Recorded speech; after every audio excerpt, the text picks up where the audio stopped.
Filipenses capítulo 1. Vamos a empezar. El libro de Filipenses capítulo 1. El domingo pasado vimos, no, el domingo pasado no estuve yo, pero la última vez que prediqué, vimos el versículo 22 al 26 y cómo Pablo deseaba irse con Cristo, porque para él el vivir era Cristo, el morir era ganancia. Entonces era ganancia porque iba a estar con Jesús después de la muerte. Pero él vio la necesidad de quedarse en la tierra. ¿Para qué? Para el provecho y crecimiento espiritual de los filipenses. Y él le muestra su corazón. Pero ahora en el versículo 27 del libro de Filipenses capítulo 1 hasta el versículo 2 del capítulo 2 del libro de Filipenses, vemos el anhelo de Pablo hacia la iglesia, de que sean uno, de que puedan estar unidos, de que no puedan estar divididos, sino unidos. Y ahora vemos que comienzan las exhortaciones de Pablo hacia ellos y cómo él le anima a que puedan estar unidos. Trabajar juntos es mejor y también trabajar juntos se avanza más. Eso es un principio. Trabajar juntos es mejor. La Biblia dice que dos son mejores que uno, y trabajar juntos también se avanza más, es más provechoso. Dice que dos recibirán mejor paga que uno solo. Eso dice el libro de Eclesiastés. Y vamos a orar antes de leer, y después vamos a seguir con la exposición del versículo 20. Vamos a estar del versículo 27 al versículo 30, ya al final del capítulo 1. Vamos a orar. Padre Santo, gracias porque tú eres fiel con nosotros y nos das abundantemente más de lo que nosotros pedimos y entendemos. Gracias porque podemos abrir nuevamente tu palabra y podemos leerla y escucharla, Padre. En mi caso, predicarla, exponerla. Gracias por ese privilegio. Te ruego, Señor, por cada uno de los que están aquí presentes, que tú le ayudes a concentrarse en ti, Padre, en tu palabra. Que todo pensamiento de distracción, pensamiento de afán, de preocupación, que lo quite, Padre, para que ellos puedan estar escuchando tu palabra, y que la indiferencia o la apatía, la frialdad o la tibieza del Espíritu, que la quite con el poder del Espíritu Santo, Señor. Que tu palabra sea como fuego y que es como una espada de doble filo, y que sea así, Señor. Gracias nuevamente por estar aquí, y te ruego, Señor, por el resto de mis hermanos que no pudieron estar presentes, y te pido por aquellos que tú trabajes en sus corazones para que puedan ser prioridad el asistir. Gracias, Dios, nuevamente, y que tu nombre sea glorificado. En el nombre precioso de tu Hijo Jesús te lo pido y te agradezco. Amén. Versículo 27. Solamente que os comportéis como es digno del Evangelio de Cristo, para que, o sea que vaya a veros o que esté ausente, oiga de vosotros que estáis firmes en un mismo espíritu, combatiendo unánime por la fe del Evangelio. Y ahora versículo 28 al 30. Leemos todos juntos, ¿les parece? ¿No? Leemos todos juntos. Dice el versículo 28. Y en nada intimidados por los que se oponen, que para ellos ciertamente es indicio de perdición, mas para vosotros de salvación, y esto de Dios. Más fuerte ahora. Porque a vosotros os es concedido a causa de Cristo, no solo que creáis en Él, sino también que padezcáis por Él, teniendo el mismo conflicto que habéis visto en mí, y ahora oís que hay en mí. Entonces la primera...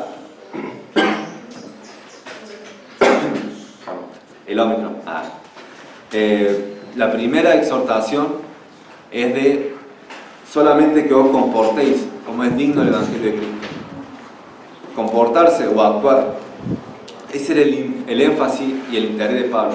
Que ellos se comportaran como era digno del Evangelio de Cristo. Su conducta que sea como el Evangelio de Jesús. Y después también él añade que ya sea que vaya a veros o que esté ausente, él pueda oír de ellos el buen testimonio, que estén firmes en un mismo espíritu, que estén combatiendo unánimes por la fe del Evangelio y que no sean intimidados por los que se oponen al Evangelio. Actuar, es decir, actuar como es digno. Pablo apela a su identidad y a su posición que tienen en Cristo. Es decir, los cristianos tenemos una nueva posición y una nueva identidad cuando aceptamos a Jesús como nuestro Señor y nuestro Salvador. Somos ya no hijos de las tinieblas o hijos de Satanás, ahora somos hijos de ¿qué? De la luz, hijos de Dios, por la fe en Jesucristo. Entonces, si vos preguntás, ¿quién es digno del Evangelio de Cristo? ¿Quién es digno del Evangelio de Cristo? Nadie, a excepción de Jesús, el mismo Señor. Pero también son dignos aquellos que creen en Él, aquellos que han confiado en Él. ¿Por qué? Porque están en una nueva posición en Cristo Jesús. De modo que si alguno está en Cristo, nueva criatura es, dice la palabra del Señor. Y las cosas viejas pasaron. Entonces, la persona que ha creído está en una nueva esfera, está en Cristo Jesús. Entonces, nadie es digno del Evangelio de Cristo, excepto uno que haya creído en Él. El que creyó ha sido justificado, ha sido lavado, ha sido perdonado, ha sido comprado por la preciosa sangre de Cristo. Y somos declarados hijos de Dios. Ellos debían actuar según lo que eran en Cristo. Por ejemplo, deben andar en santidad. ¿Cómo es andar del Evangelio de Cristo? ¿Cómo es andar digno del Evangelio de Cristo?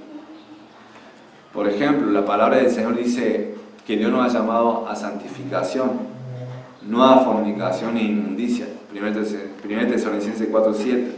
Entonces el creyente debe andar en santidad, debe andar apartado de este mundo. Hay personas que piensan que pueden estar con el mundo y pueden estar siendo amigos del mundo y pueden estar siendo amigos de Dios. ¿Qué dijo Jesús? No podés servir a dos señores. O aborrecerás al uno y amarás al otro, o aborrecerás a este y amarás al otro. No se puede estar con los dos. No se puede. Elías, cuando estaba el pueblo de Israel allí reunido, dice, ¿hasta cuándo claudicaréis? O sea, ¿hasta cuándo estarán con dos pensamientos? Si Baal es Dios, servíle. Si Jehová es Dios, servíle a Él. Pero no estén ahí, un pie acá y un pie al otro. ¿Qué dijo también en Apocalipsis? Dice que a los tibios, ¿qué cosa? ¿Qué dice Dios? Los vomitará de su boca. Es decir, a los tibios, Dios le provoca ¿qué cosa? Náusea. ¿Aún han vomitado? Bueno, si yo sí, todos hemos vomitado y es horrible. Sentí esa sensación de que tenés que devolver eso. Y bueno, esa ilustración muestra la palabra de Dios que tienen las personas que no están viviendo en santidad, que están viviendo con el mundo, con el pecado, siguiendo las pasiones de la carne y después están queriendo seguir también a Dios. No se puede. Santiago 4:4 dice que el que quiere ser amigo del mundo se constituye, ¿qué cosa? Enemigo de Dios. Entonces, si uno quiere andar como es digno del Evangelio de Cristo, Pablo le dice, se estima, se entiende que debe andar en santidad, debe también andar mostrando el fruto del Espíritu. El fruto del Espíritu. ¿Qué es el fruto del Espíritu? Es amor, gozo, paz, paciencia. Ay, paciencia. Sí, a una vez la paciencia, muchas veces todo nos falta eso. Y después templanza, dominio propio, fe. También el creyente debe andar mostrando el fruto del Espíritu. Debe andar amándose los unos a los otros. ¿Saben lo que dijo Jesús cuando estaba en la tierra? Le dijo a sus discípulos: en esto conocerán que vosotros sois mis discípulos, si tuviereis amor los unos con los otros. Si tuviereis amor los unos con los otros. Y esto van a conocer las demás personas que van a ver, que lo van a ver ustedes, van a decir, es un discípulo de Cristo porque tienen amor entre ellos. Y esa es una de la evidencia, una de las cualidades del cristiano, del verdadero discípulo, que muestra amor hacia su hermano. Y es un amor, no es un amor es un amor que proviene de Dios. Por ejemplo, el amor o no sé, el afecto que tiene el mundano, muchas amistades, son por conveniencia, Si vos me das algo, yo te doy algo. O sea, vos haces algo a favor de alguien, pero esperando alguna retribución por eso. Pero el verdadero amor hace lo primero para Dios, porque ama a Jesús, pero después no espera nada de la otra persona. O si eso ya no se haría amor si está esperando, porque es un amor condicional. Entonces, amar los unos a los otros. También, ahí podremos seguir, pero para nombrar, la obediencia es parte de la obediencia. En 1 Juan capítulo 2, si quieren ir allí, 1 Juan capítulo 2, de una persona que quiera andar digno del Evangelio de Cristo. 1 Juan capítulo 2, versículo 3 al 6. Dice, y en esto sabemos, 1 Juan capítulo 2, versículo 3 al 6. Vimos que debe andar en santidad, que debe andar mostrando el fruto del Espíritu, que debe tener amor unos con los otros, pero también debe ser obediente. Y en esto sabemos que nosotros le conocemos, si guardamos, ¿qué cosa? Sus mandamientos. El que dice, yo le conozco y no guarda su mandamiento, el tal es mentiroso, y la verdad no está en él. Pero el que guarda su palabra, en este verdaderamente el amor de Dios se ha perfeccionado. Por esto sabemos que estamos en él. Y ahora versículo 6. El que dice que permanece en él debe andar como él anduvo. Entonces debe andar mostrando las obras o las cualidades y las actitudes que tiene Jesús, que tuvo Jesús. No sé si me van captando o entendiendo. Si nosotros decimos que nosotros somos siervos de Jesús, debemos ser imitadores de nuestro Señor. El que dice que permanece en él debe andar como él anduvo, debe guardar su mandamiento. La persona que no guarda su mandamiento o que no obedece su palabra, ¿qué pasa? Es un desobediente y no anda como es digno el Evangelio de Cristo. Entonces, vemos acá Pablo exhortando a los filipenses, la primera exhortación dice, solamente que os comportéis. Comportéis es la conducta, el actuar, algo que sale del corazón o de lo interno y que se refleja en lo externo, las obras. No comportéis como es digno el Evangelio de Cristo.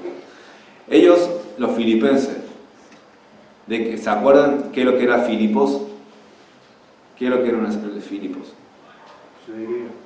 No, una colonia. Era una ciudad, pero una colonia, ¿qué cosa? ¿De qué lugar? De Roma. Una colonia romana. Y ellos querían, ahora no es el punto, pero ellos, le voy a repasar, dar un repaso. Ellos se sentían identificados con Roma. Ellos querían ser romanos, aunque estaban rodeados de ciudades griegas, pero ellos querían ser romanos y actuaban como romanos, se comportaban, tenían la misma costumbre, las mismas tradiciones. Y Pablo le dice que os comportéis como es digno del Evangelio de Cristo. Pero en Filipenses capítulo 3, versículo 20 dice a los filipenses, le dice, más nuestra ciudadanía, pero nuestra ciudadanía está en los cielos, y también esperamos al Salvador, al Señor Jesucristo. Los filipenses, al igual que todos los creyentes, eran extranjeros y peregrinos en esta tierra. Su ciudad, su nacionalidad, no era de Filipos. No era de Filipos. ¿De dónde eran ellos? De allá, del cielo. Eran ciudadanos del cielo. Y nosotros, antes de nuestra nacionalidad, somos ciudadanos del cielo. Si aquella persona que ha creído en Jesús, se ha arrepentido de todo corazón, Dios le ha perdonado, le hizo un hijo de Dios, le hizo una nueva criatura y ahora pertenece al reino de los cielos, pertenece a la ciudad celestial. Allí está su ciudadanía.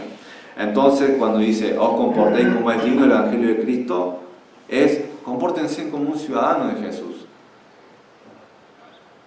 Hay un maratonista que corrió en una Olimpiada en México y dice que él, cuando estaba corriendo, se lesionó la pierna, la rodilla o el tobillo y empezó a andar, correr. Y una maratón, ¿saben cuántos kilómetros tiene? maratón tiene 42 kilómetros y Chirolas, o sea, un par de metros más, 42 metros. Y él alrededor, al principio, no sé si a los 10 o a los 20 kilómetros, se lesionó. Y él podría haber hecho como muchos hacen, que es, ya está, no puede seguir corriendo, abandonar. Pero él siguió corriendo, siguió. Y dice que se hizo de noche y ya todo habían terminado, porque una maratón lo hacen creo que en 2 horas lo hacen los mejores, los profesionales, los mejores. Y él siguió, pero él ya había terminado todo y él entró allí, al estadio, ya al final. Y dice que todos lo aplaudían, porque él estaba terminando. Después le preguntaron por qué terminó. Y él dijo que su país le había enviado allí a la Olimpiada, no para dejar la carga, sino para terminar, para correr. Entonces, él tenía un sentido grande de representación de su nacionalidad. Él quería representar de la mejor manera a su país. Entonces, de la misma manera nosotros debemos comportarnos como es digno del Evangelio de Cristo. Allí en el trabajo, allí en la escuela, en tu hogar, en tu casa, o en el lugar donde vos estés, donde Dios te pone, vos tenés que comportarte como es digno del Evangelio de Cristo. Si realmente has creído en Jesús, tenés que comportarte como tal. Cuando insultás, ¿eso es digno del Evangelio de Cristo? Cuando decís unas malas palabras, no es digno del Evangelio de Cristo. Cuando haces chistes sucios o chistes de doble sentido que el mundo hace, ¿eso es digno del Evangelio de Cristo? No. Si fumás, ¿es digno del Evangelio de Cristo? No. ¿Se imaginan? O sea, la Biblia no dice que nosotros está prohibido fumar, la Biblia no lo dice. Pero nosotros no fumamos, ¿por qué? Porque tenemos el templo del Espíritu Santo y nos cuidamos. Pero ¿se imaginan que esté ahí en la plaza y yo fumando? ¿Qué van a decir la gente? O ustedes pasan y me ven fumando. ¿Sería algo bueno? ¿Es una impresión? No. Entonces es una práctica que no es digna del Evangelio de Cristo. O al pastor ahí que esté ahí, no me imagino. Cuando te emborrachás, ¿es digno del Evangelio de Cristo? O cuando tomás y compartís con ellos, ¿es digno? ¿Qué dice Salmo 1? Salmo 1 dice, no lo quiero citar mal, ahí está, sí, bienaventurado el varón, sí. Salmo 1 dice, bienaventurado el varón que no anduvo en consejo de malos, ni estuvo en camino de pecadores, ni en silla de escarnecedores se ha sentado. Dice, bienaventurado el varón que no anduvo en consejo de malos, no siguió los consejos, la directriz de los malos, ni estuvo en camino de pecadores, no practicó, ni en silla de escarnecedores se ha sentado. Es decir, no comparte las prácticas mundanas. Sí, uno puede, no es que nos aislamos y nos ponemos una burbuja porque tenemos que vivir, tenemos que hacer las cosas. Y aparte Dios nos manda a hacer sal y luz. Pero acá el sentido es que no está haciendo lo mismo que ellos hacen, las cosas malas. Entonces cuando compartís con ellos una cerveza, un vino, cosas así, te van a asociar como ellos. Cuando escuchás música mundana, ¿qué tipo de escuchar? ¿Qué tipo de música escuchás? Y uno puede decir, romántico, no sé, eso, Luciano Pereira, o esto de cantores, así que uno dice, bueno, ¿cuál es el problema si canta de amor? O sea, te van a ir llevando y llevando. Y después va a crear un ídolo. De la nada va a crear un ídolo. No de la nada. De algo que del romance y de cosas así. ¿Qué tipo de música escuchás? ¿Es digno del Evangelio de Cristo eso?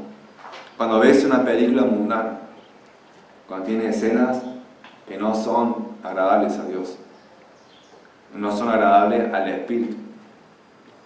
Lo mismo lo ves y podemos seguir. Así que vamos a continuar el siguiente. Solamente que os comportéis como es digno del Evangelio de Cristo. Y después continúa, dice, para que, o sea que vaya a veros o que esté ausente, oiga vosotros que estáis firmes en un mismo espíritu. Y esa es la primera. El fin era para que ellos puedan estar firmes en un mismo espíritu. Ese es el primero. Después vamos a ver los otros dos, que son combatiendo unánimes por la fe del Evangelio, y el tercero, en nada intimidados por los que se oponen. Pero firmes en un mismo espíritu. La finalidad era que ellos estuvieran firmes en un mismo espíritu. Ellos se comportaran como es digno del Evangelio de Cristo. ¿Para qué? Para que estuvieran firmes en un mismo espíritu. Y eso empieza el tema de qué cosa? De la carta de Filipenses, que es el tema general de la carta de Filipenses. O un propósito, que es, comienza con la U. Unánime o unidad. La unidad de la iglesia. Dice, primero ellos tenían que estar firmes en un mismo espíritu, pero para estar firme, como un grupo debe estar firme también individualmente cada persona. Para que una estructura, por ejemplo, para que una estructura, o sea, como esta, esté firme, la base debe estar firme. Y si la base está compuesta de varios cimientos, cada cimiento debe estar bien hecho para que la base esté firme. No sé si me van captando. O sea, las columnas. Debajo de eso, cavaron y pusieron pilotes. Si un pilote así lo hicieron mal, o hicieron el trabajo mal, bueno, yo creo que la estructura va a aguantar, aun a pesar de que ese que está ahí está mal. Pero ya si son dos que hicieron mal el trabajo, o si 3 columnas que están mal, o 4, ¿qué pasa? Ya peligra toda la... No está firme, no está estable. Entonces, también algo que me llama la atención en la construcción, por ejemplo, cuando se cava, sería la zapata, si no me equivoco, la zapata lo llenas, y esa es una sola, individual, pero ellas deben estar, ¿qué cosa? Unidas, que creo que le llaman vigas de atado, o sea, yo lo busqué en internet, no me acuerdo cómo se dice. Encadenado también. Encadenado, abajo también. Encadenado. Bueno, lo hacen encadenado. ¿Para qué? Para que aguante bien, para que agarre bien.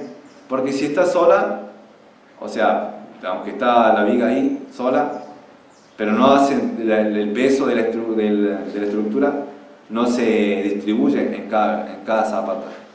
Bueno, de la misma manera, cada uno de nosotros debe estar firme.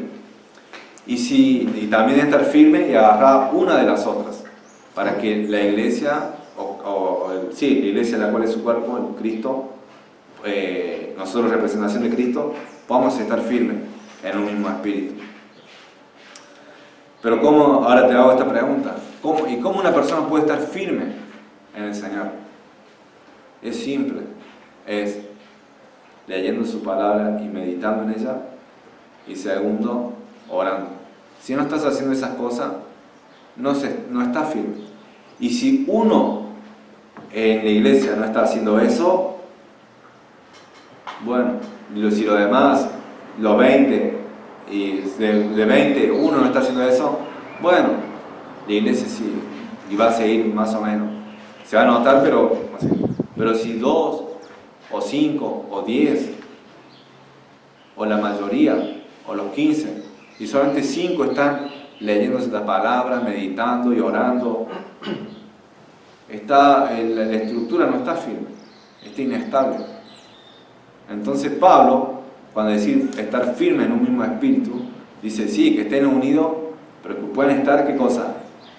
Firmes. Y nosotros debemos estar firmes, cada uno, individualmente. Pero a la vez sabemos que, como dice la palabra, debemos estar unidos. La unidad, ¿qué cosa? Hace la fuerza. En Eclesiastés 4, 9 y 12 menciona acerca de la unidad. Y dice que cordón de 3 dobleces no se rompe fácil. Es decir, cuando vos tenés un cordón y lo tirás, y se va a romper, o lo querés cortar, se va a romper. Pero pones 2 cordones, 3, 4, 5, 6, y lo querés cortar con una tijera normal, común, ¿qué va a pasar? No va a cortarse. O si lo va a cortar, te va a costar mucho. De la misma manera pasa con el cuerpo de Cristo, con la iglesia. Si la iglesia está unida, no se va a romper fácil, o sea, no se va a caer fácil. No se va a ser una iglesia que anda adelante. Por ejemplo, en Nehemías 3, en Nehemías capítulo 3, voy a citar algunos, si quieren ir allí. Nehemías capítulo 3. Nehemías capítulo 3, acerca de que trabajaron unidos en un mismo espíritu. Trabajaron unidos. ¿Saben cuál era la situación y el contexto de Nehemías? Nehemías, ¿cuál era la misión de Nehemías? ¿Qué rol tiene en el libro de Nehemías, en su libro? ¿Para qué fue? Fue para edificar ¿qué cosa? ¿El templo? No, en los muros. Los muros de la ciudad de Jerusalén estaban destruidos, estaban derribados. Y él fue allí para poder edificar los muros de Israel, los muros de Jerusalén. Y después de Nehemías 8 se experimenta un avivamiento. ¿Cuál era ese el fin? El fin no era edificar en sí, sino era que Israel pudiera volverse su corazón hacia Dios. Pero el medio era edificar los muros de Israel, de Jerusalén. Dice en capítulo 3, voy a leer algunos versículos. Por ejemplo, dice, versículo 1: Entonces se levantó el sumo sacerdote Eliasib con sus hermanos, los sacerdotes, y edificaron la puerta de las ovejas. Ellos arreglaron y levantaron su puerta hasta la torre de Amea, y edificaron la torre de Hananel. Después, versículo 3 también voy a saltar. Los hijos de Sena edificaron la puerta del pescado. Ellos la enmaderaron y levantaron sus puertas, y con sus cerraduras y sus cerrojos. Después, versículo 5, dice, inmediato a ellos restauraron los tecoitas, pero sus grandes no se prestaron para ayudar a la obra de su Señor. Después, versículo 8, junto a ellos restauró Uziel, hijo de Araía, de los plateros, junto al cual restauró también Ananías, hijo de un perfumero. Así dejaron reparada Jerusalén hasta el muro ancho. Ahora, ¿por qué leo el platero?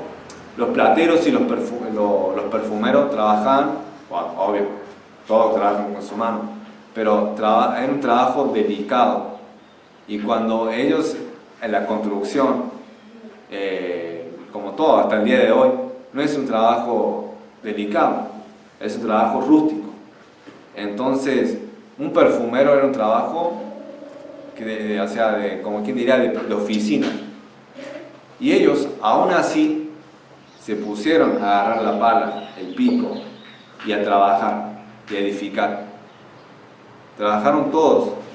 Y después continúa, voy a leer versículo 16 del capítulo 3. Dice, después de él restauró Nehemías, hijo de Azbuk, gobernador de la mitad de la región de Bet-Sur, hasta delante de los sepulcros de David, y hasta el estanque labrado, y hasta la casa de los valientes.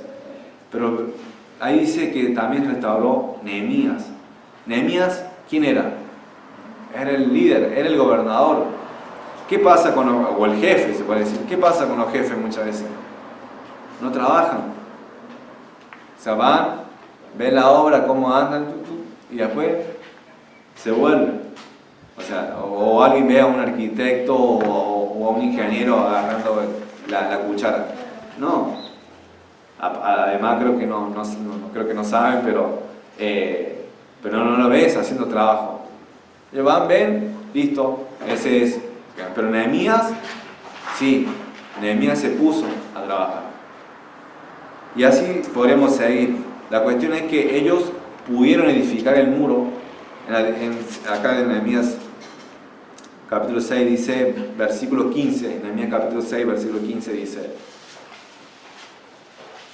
Nehemías capítulo 6, versículo 15 dice, fue terminado pues el muro el 25 del mes de Elul, en 52 días.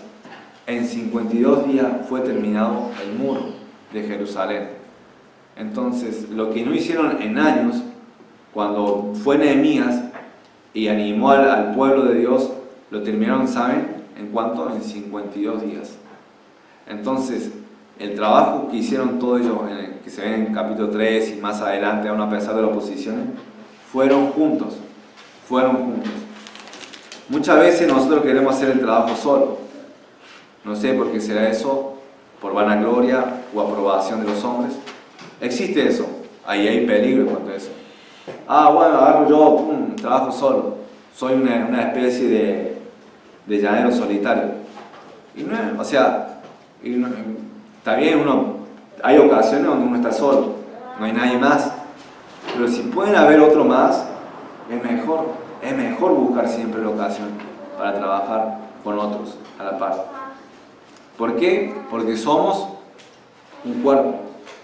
Somos un cuerpo. ¿Y un cuerpo qué pasa? ¿Cuántos miembros tiene? ¿Tiene uno solo? No. ¿Cuántos miembros tiene? Un montón. Tiene la mano, tiene el ojo, tiene el cabello. Y cada uno cumple una función. Entonces, al ser un cuerpo, debemos trabajar en unidad. No diferente, no cada uno por un lado. Yo hago esto y plum, me mando nomás. No, porque si no, cada uno está ahí dispersado. Pero no, debemos trabajar todo en unidad. También, algo más que decía Pablo, es que debían combatir.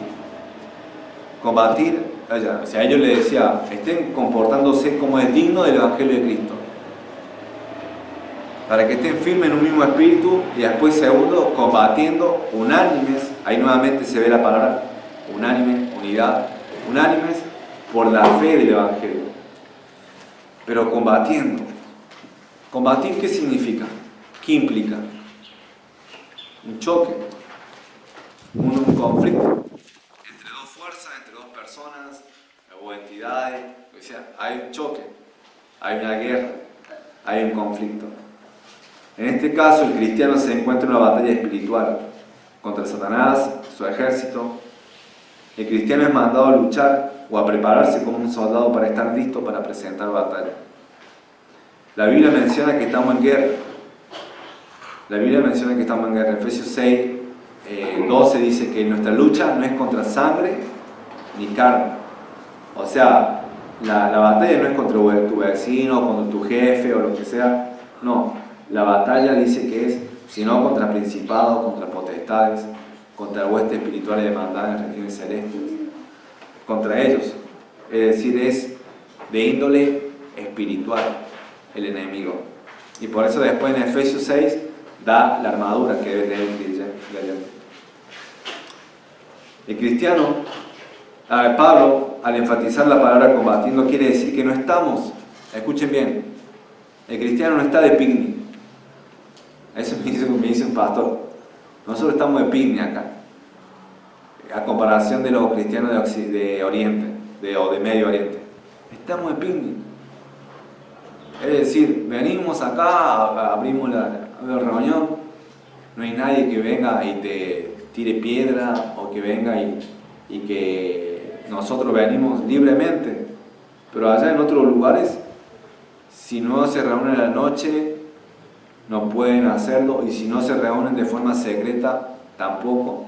Y encima se reúnen en la casa, por ejemplo en mi casa, se reúnen después en la casa del pastor, después en la casa del hermano Héctor, y así cada domingo o cada día que se reúnen.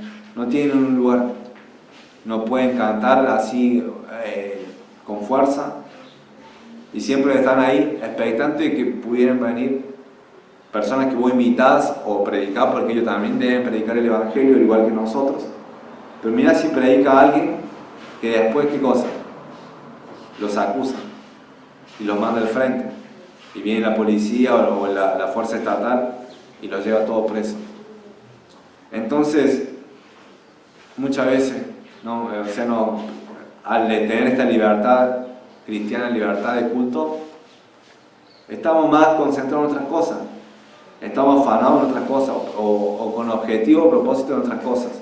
Pero Pablo dice que estamos combatiendo. Dice, a ellos le dice, para que estén combatiendo, unánimes. ¿Por qué cosa? Por la fe del Evangelio. Por la fe del Evangelio. No estamos de ping. Yo sé que hay disfrute en esta vida, o que hay placer en esta vida. Pero algunos quieren disfrutar de todo lo que el mundo nos ofrece. Y el lema es hacer lo que siente tu corazón, ¿no? Hacer lo que uno siente en el corazón. Pensando que la vida termina aquí. Pero la vida no termina aquí. Esa clase de personas no le interesa combatir, porque quiere disfrutar del placer, aunque sí sea algo legítimo. Es decir, ver una serie, o ver un partido de fútbol, y ver mucho eso. No hay nada en sí pecado, pero si solamente vivís para esas cosas, llega el trabajo y tu prioridad es ver la noticia y ver el fútbol, esto. ¿Dónde está Dios? ¿Dónde está Jesús? Cuando Mateo 6:33 dice, mas buscad primeramente, ¿qué cosa?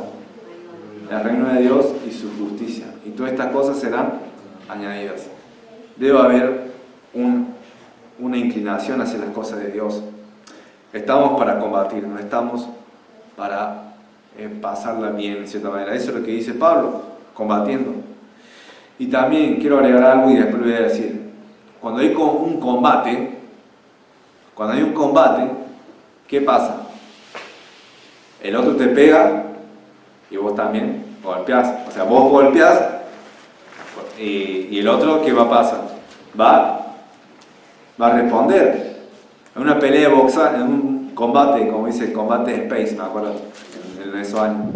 En combate de Space, mostraban las peleas. O el boxeador no se quedaba así, uno de los boxeadores, y el otro le golpeaba. ¿Qué pasa el otro boxeador?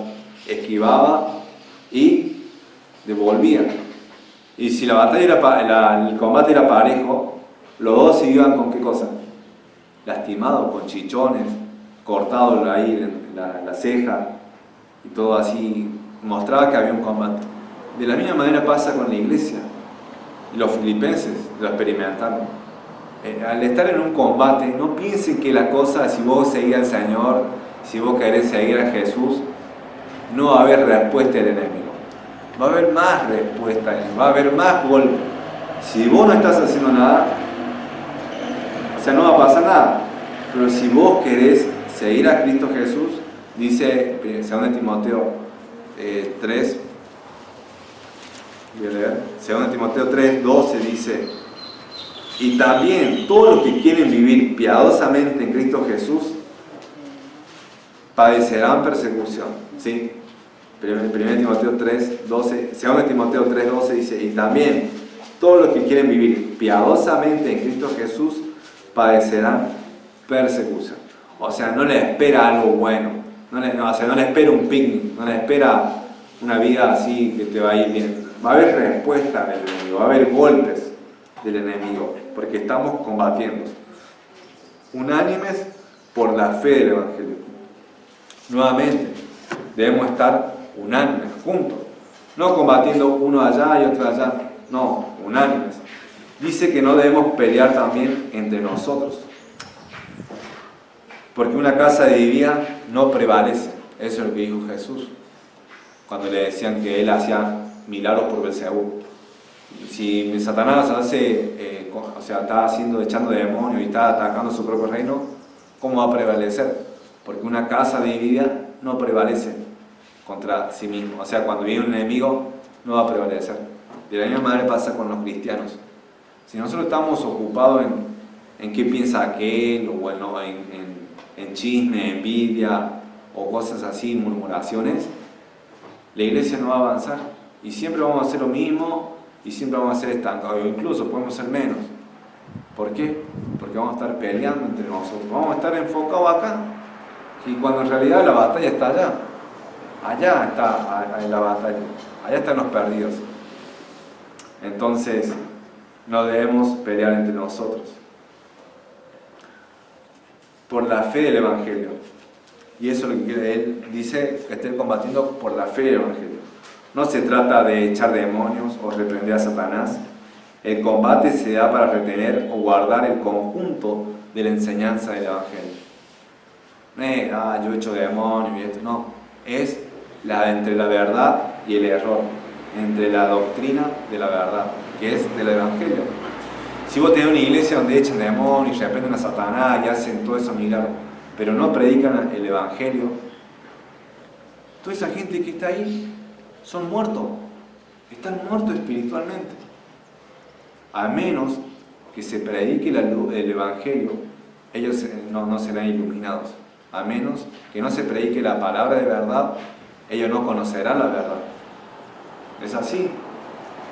Entonces nosotros, cuando antes de dar un consejo espiritual, un consejo humano, filosófico o psicológico o de motivación, nosotros primero debemos estar poniendo la verdad del Evangelio. Dios te va a dar sabiduría en cómo presentarlo, pero es esa el punto, es esa la batalla que tenemos. No se trata de otra batalla, sino por la fe del Evangelio. También dice, en nada intimidados por los que se oponen. O sea, ellos deben comportarse como era digno del Evangelio de Cristo. ¿Para qué? Primero, para que puedan estar firmes en un mismo espíritu. Firmes. Cuando vengan las tormentas pueden estar firmes en un mismo. Segundo, que estén combatiendo unánime por la fe del Evangelio. Y tercero, en nada intimidados por los que se oponen. Hermanos, hay gente que se opone. Hay gente que se opone a la verdad de Jesús. Hay gente que se opone a que se predique de Cristo. Satanás se opone. Y Satanás envía personas para que se opongan. Por ejemplo, 2 de Timoteo, al final del capítulo 4,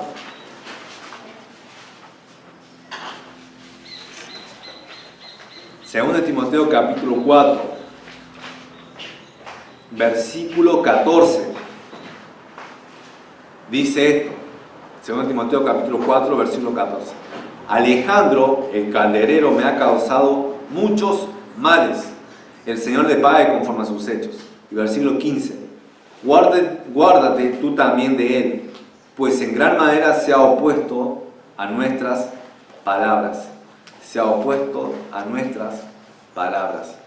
Ahí se ve Alejandro, una persona ahí que era el calderero, o sea, que estaba ahí, no sé, un cargo de autoridad seguro que tenía, y él se oponía. ¿Para qué? Para que no se predicase. Cuando los creyentes de Éfeso empezaron a vender a quemar sus libros de brujería, hechicería, y eran como 35.000 piezas de plata, un montón de plata, un montón de dinero. Viene uno que era artífice de la diosa de Diana, o sea, era un artesano, y hacía imágenes y las vendían. ¿Y qué pasó? Cuando hubo ese problema, o sea, ya no había ingreso económico, decía, Pablo está apartando a las personas de la diosa Diana. Él decía eso, pero en realidad, ¿qué pasaba él? ¿Por qué estaba enojado? Porque no había más ingreso económico. Y después incitó a toda la gente, en eso se ve en Hechos 19, en Hechos capítulo 19 se ve eso. Y incitó a la gente para que se opusiera a Pablo. Y agarraron al compañero de Pablo y le empezaron a pegar, a golpear. Y después Pablo tuvo que salirse de ahí. Entonces, vemos que hay personas que se van a oponer al Evangelio. Si hay una persona en el trabajo y te tiene envidia o bronca porque vos seguís a Jesús o eso, no te sorprendas. No te sorprendas. Y te puede hacer todas las cosas imposibles, como dice la vida imposible. No te sorprendas. Porque hay gente que se opone al Evangelio. Hay gente que se opone, hay opositores. Pero ¿qué pasa? ¿Cuál es lo que dice Pablo? Dice que no estén intimidados. Intimidados. ¿Qué es intimidación? Yo una vez busqué así en internet, intimidación, ¿qué es lo que era? Y se me había aparecido varias cosas, pero me apareció el boxeador Ali, después Tyson. Tyson. Y Tyson decía que tenía una táctica de intimidación. Él decía que ya cuando entró al ring, él hacía una cosa. O sea, cuando se van a saludar con el otro oponente, con otro boxeador, él decía que miraba a los ojos. Y lo miraba con una cara de asesino que tenía Tyson. Y lo miraba a los ojos. Y no le quitaba, no parpadeaba. Y decía que si en el momento que el otro parpadeaba o agachaba la mirada, ¿qué pasaba? Él decía, ya está, lo gané. Ya él, o sea, ella tenía la victoria ganada. Esa era su táctica. Y aunque el otro podía hacer un montón de cosas, decía, él, cuando él vio que el otro parpadeó o agachó la mirada, él decía, ya está. Y él era su táctica. Y ganaba casi siempre. Después también le ganaron. Pero él tenía esa táctica de intimidación. Pero dice el creyente, dice Pablo, que nada intimidados por los que se oponen. El perfecto amor, 1 Juan, capítulo 4, versículo 19, dice que, el versículo 18, dice que echa fuera el temor. Voy a leerlo. 1 Juan, capítulo 4, versículo 18. 1 Juan, capítulo 4, versículo 18. En el amor no hay temor, sino que el perfecto amor echa fuera el temor, porque el temor lleva en sí castigo, de donde el que teme no ha sido perfeccionado en el amor. Es decir, la persona que está siendo madurada en el amor, por más que tenga temor, miedo, va a ir en busca de aquello que va a estar impulsado por su amor, y su amor va a ser más grande que su temor, que sus miedos.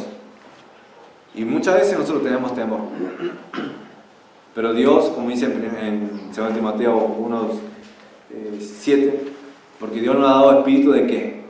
De cobardía, sino de poder, de amor y dominio propio. 2 Timoteo 1:7. ¿Cobardía qué es? ¿Qué es la diferencia entre el cobarde y el valiente? ¿Cuál es la diferencia? Uno puede decir, el valiente no tiene miedo. No, los dos tienen miedo. El cobarde tiene miedo y el valiente tiene miedo. Pero ¿saben cuál es la diferencia? La diferencia entre el cobarde, su miedo no le deja actuar. Su miedo no le deja dar el paso. No quiero. No, dejárselo para otro. O miedo al rechazo, o al fracaso, o a la burla, o a lo que sea, o a fracasar, sí, porque hay cosas que nosotros fracasamos. Pero el valiente, aunque tenga miedo, aunque esté intimidado, va a dar ese paso, porque está confiando en Jesús. ¿Saben? Se me viene un ejemplo de intimidación que anoté. David, por ejemplo, David, y fue a alimentar le dieron, su papá le dio una vianda para que diera de comer ¿a quién?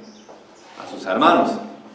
Cuando estaba en Filistea por un lado y estaba el pueblo de Israel por el otro, y los dos peleaban en una guerra. Y en esa guerra, ¿quién sale del lado de los filisteos? Goliat, 3 metros de altura aproximadamente. Y salía y decía, bueno, ¿saben qué? Vamos a resolver de la siguiente manera este conflicto. Envíen una persona, el mejor luchador de su pueblo, y va a pelear contra mí. Y después, y el que gane, va a ganar la batalla. ¿Qué pasó del pueblo de Israel? ¿Ustedes pensaron que ahí nomás cuando dio ese reto salieron? No. Dice que estuvo alrededor de 40 días. Si no me equivoco, 40 días estando ahí. Diciendo, ¿y dónde está el hombre? Y desafiando, retando y blasfemando el nombre de Dios, el nombre de Jehová. Pero después, cuando fue David, así no fue para pelear David, fue solamente para dar de comer. Llevó las viandas, era el pastor, no era un guerrero, no era un soldado. Y escuchó que estaban blasfemando el nombre de Dios y que el pueblo de Israel, o sea, que estaban desafiando al ejército del Dios viviente, que era el pueblo de Israel. Y él que dijo, ¿cómo se atreve este incircunciso a hacer eso? ¿Ustedes piensan que tuvo miedo David? No. ¿Por qué? Porque su celo por Dios le quitó el temor que tenía el pueblo de Israel. Y por más que era chico, por más que no era un guerrero, él dijo, no, yo me voy a pelear. Se probó la armadura ¿Y qué pasa a la armadura? Les quedaba grande y no podía pelear con eso. Y agarró, juntó 3 o 5 piedras, no sé si alguien me puede corregir, creo que 5 piedras, agarró el arroyo, pero solamente le bastó una. Y lo tiene ahí al gigante, y el gigante le dice, le voy a dar de comer a las aves del cielo, ahora se van a comer con tu carne. Y le decía cosas, le tuvo un poco, lo miró y le pareció un poco. Pero David, ¿eso le causó algo? No, dijo, vos venís a mí con lanza y con espada, pero yo vengo con Jehová, con el nombre de Jehová de los ejércitos. Y él no gana con eso, él gana con su espíritu. Y en ese momento el Goliat empezó a caminar hacia él para matarlo. Él agarra la onda y ¿dónde se la clava? En la frente. ¿Y qué pasó con el gigante? Se cayó. Dios puede hacer esas cosas. Y después David le corta la cabeza con la misma espada que Goliat pensaba cortarle a David. Y después el pueblo de Israel obtiene la victoria y el filisteo huye. Pero David es un ejemplo de cómo Cristo en realidad ganó la batalla más grande. Pero ¿saben lo que hizo Cristo? ¿Qué es lo que hizo? Porque nosotros éramos por el temor del pecado, no actuamos. Pero ¿saben lo que hizo Cristo? Según Romanos 8, 35, 37 dice, nosotros somos más que vencedores por medio de aquel que nos amó. Entonces el pecado no tiene victoria sobre nosotros. Y el temor que muchas veces nos lleva a obedecer a Dios, nosotros en ese momento tenemos que decir, soy más que vencedor. En el amor no hay temor. Cuando tenés intimidación, porque vos querés predicar el Evangelio, pero sentís un poco de presión del mundo, vos hablá de Cristo. Pedí fuerza al Señor, que el Señor te dé palabra y te va a salir, el Señor te va a ayudar. Después, el último, de esa parte, versículo 28, dice, y en nada intimidados por los que se oponen, que para ellos ciertamente es indicio de perdición. O sea, para ellos, para los que se oponen, eso es una muestra de que van a ir rumbo a ¿dónde? Al infierno. Esa es la perdición, van a ir a la condenación, toda una eternidad lejos de Dios. Pero dice, más para vosotros, pero para vosotros, de salvación, y esto de Dios. Es decir, cuando nosotros somos obstaculizados por personas o por el Satanás, eso es una muestra de que estamos en un buen camino. Estamos en un buen camino. Pablo estaba en un buen camino y era obvio que era de Cristo y que su camino iba al cielo. Era obvio. Él sufría por Jesús. Él no solamente predicaba, sino que también lo practicaba y lo vivía. Como decía pastor, una vez me comentaba una historia que hubo un misionero en África y que les predicó y le enseñó teología. Y después, cuando él se fue y quedó la iglesia allí, vino un grupo extremista y lo mataron a esas personas. Mataron. Y después dice esto: yo le enseñé teología, pero ellos me enseñaron cómo ponerlo en práctica. Algo así era pastor, si no me equivoco. El misionero dijo eso. Me enseñaron a poner en práctica.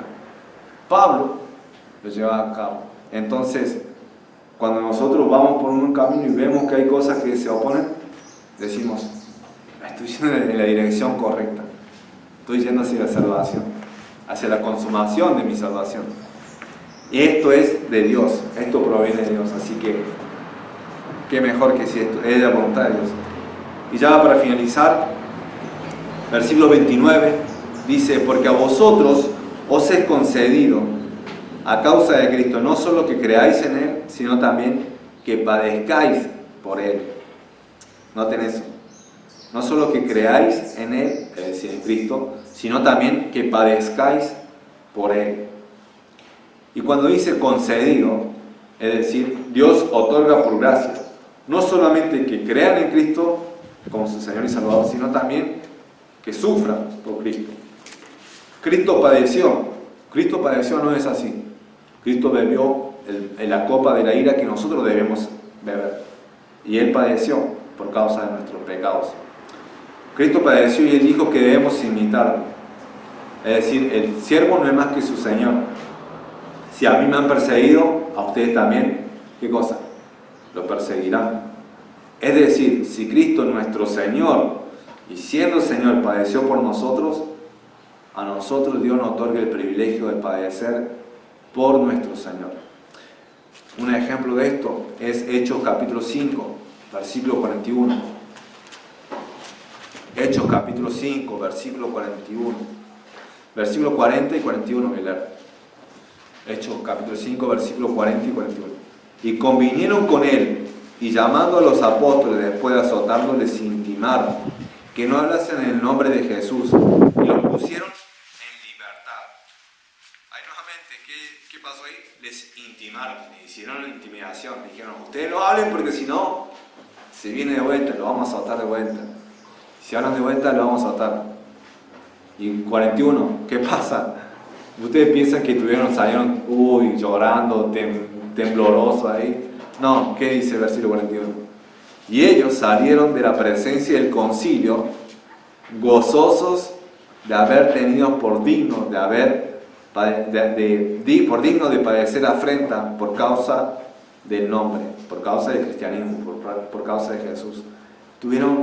Salieron gozosos, no salieron llorando, también habrán llorado físicamente, pero salieron gozosos de haber padecido por Cristo.